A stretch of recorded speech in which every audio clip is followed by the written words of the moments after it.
नमस्कार, आप देख रहे हैं हिंदुस्तान अड्डा और मैं हूं सोमदत्त शर्मा। आज हम आपको बताते हैं कि गोवा विधानसभा चुनाव के नतीजे क्या रहे हैं। दरअसल 40 सीटों पर गोवा में विधानसभा का चुनाव हुआ था और उन 40 सीटों में से भारतीय जनता पार्टी ने 20 सीटों पर जीत हासिल की है।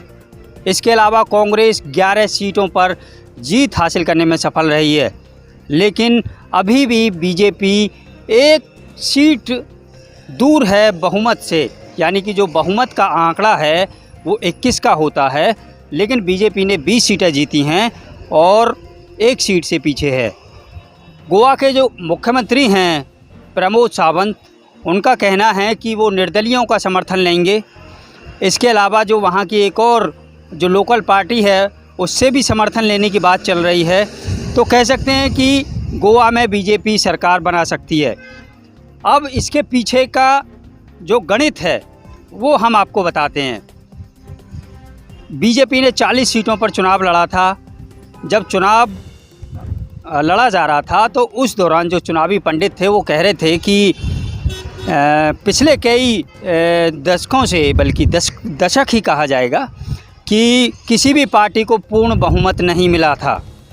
पिछली बार भी जब विधानसभा का चुनाव गोवा में हुआ था तो कांग्रेस ने 17 सीटें जीती थीं, लेकिन सरकार बीजेपी ने बनाई थी। बीजेपी ने कम सीटें जीती थीं, लेकिन बावजूद उसके बीजेपी ने तोड़ फोड़ करके वहाँ पर सरकार बनाई थी। और जो गोवा के मुख्यमंत्री थे वो मनोहर पर्रिकर बने थे। लेकिन जब ये चुनाव शुरू हुआ तो मनोहर पर्रिकर की कुछ दिनों पहले ही मौत हो गई थी। उसके बाद में ये कयास लगाए जा रहे थे कि अब गोवा का क्या होगा, लेकिन गोवा वासियों ने कुछ अलग ही सोच कर रखा था। बीजेपी की तरफ से देवेंद्र फडणवीस को गोवा का चुनाव प्रभारी बनाया गया था। मैंने खुद वहां पर जाकर कवर किया था और यह बात हमने भी देखी थी कि देवेंद्र फडणवीस ने वहां पर ग्राउंड पर काफ़ी मेहनत की थी। वहाँ पर जो कैंडिडेट थे बीजेपी के, उन कैंडिडेट से जाकर उन्होंने हर कैंडिडेट से जाकर वो बातचीत किया करते थे। इसके अलावा जो आसपास का जो इलाका है गोवा में, वो सब क्षेत्रों में वहाँ पर प्रचार करने के लिए गए थे और वहाँ पर बहुत तगड़ा प्रचार किया था, जैसा कि हमने देखा था।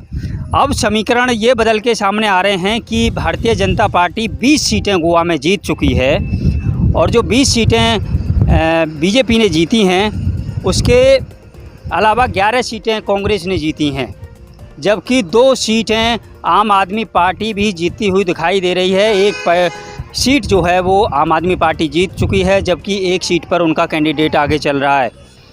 अब हम ये कह सकते हैं कि बीजेपी वहाँ पर सरकार बनाने की स्थिति में है। गोवा में सरकार बीजेपी की बनेगी, क्योंकि कल शाम ही देवेंद्र फडणवीस जो कि मुंबई में मौजूद थे, उन्होंने मोर्चा संभाल लिया था और गोवा में बने हुए थे।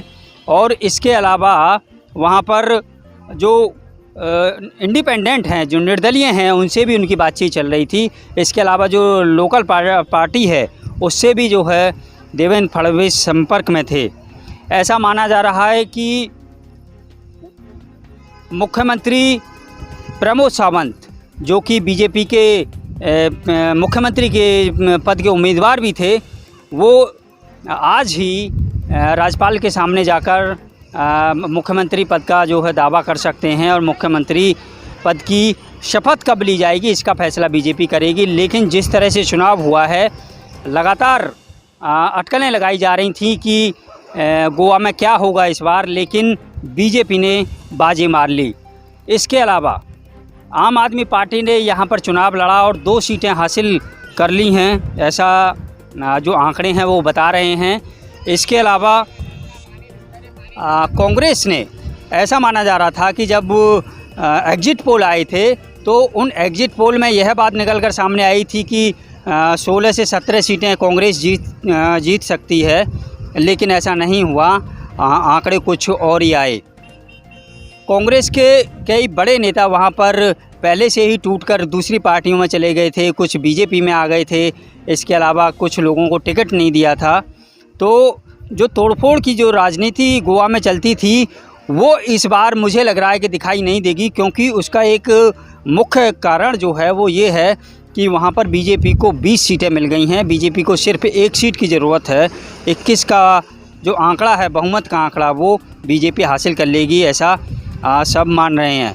फ़िलहाल एक और मैं दिलचस्प आंकड़ा बताना चाहूँगा कि मनोहर पर्रिकर जो दिवंगत नेता रहे, काफ़ी बड़े नेता रहे, गोवा के मुख्यमंत्री रहे, इसके अलावा रक्षा मंत्री रहे केंद्र में जाकर, उनके बेटे को बीजेपी ने टिकट नहीं दिया था पणजी से और वो 700 के आसपास वोटों से चुनाव हार गए। हालांकि देवेंद्र फडणवीस से जब पूछा गया कि जो उत्पल पर्रिकर हैं, मनोहर पर्रिकर के बेटे, वो चुनाव हार गए हैं, आपके खिलाफ़ चुनाव लड़े थे, तो फडणवीस ने कहा कि भले ही वो चुनाव हार गए हैं, वो हमारी पार्टी के सदस्य रहे हैं, हमारी पार्टी के नेता के बेटे हैं, उनके लिए दरवाजे हमेशा खुले हुए हैं। तो हम ये कह सकते हैं कि जो बीजेपी में जो तोड़फोड़ की राजनीति हमेशा चलती थी चुनाव के बाद, वो इस बार देखने को नहीं मिलेगी। और वो इसलिए देखने को नहीं मिलेगी क्योंकि बीजेपी ने अपने दम पर 20 सीटें जीत ली हैं। बहुमत का आंकड़ा जो है वो 21 का है और मुझे लग रहा है कि वो भी बीजेपी निर्दलीय या किसी क्षेत्रीय दल के साथ गठबंधन करके उसको हासिल कर लेगी।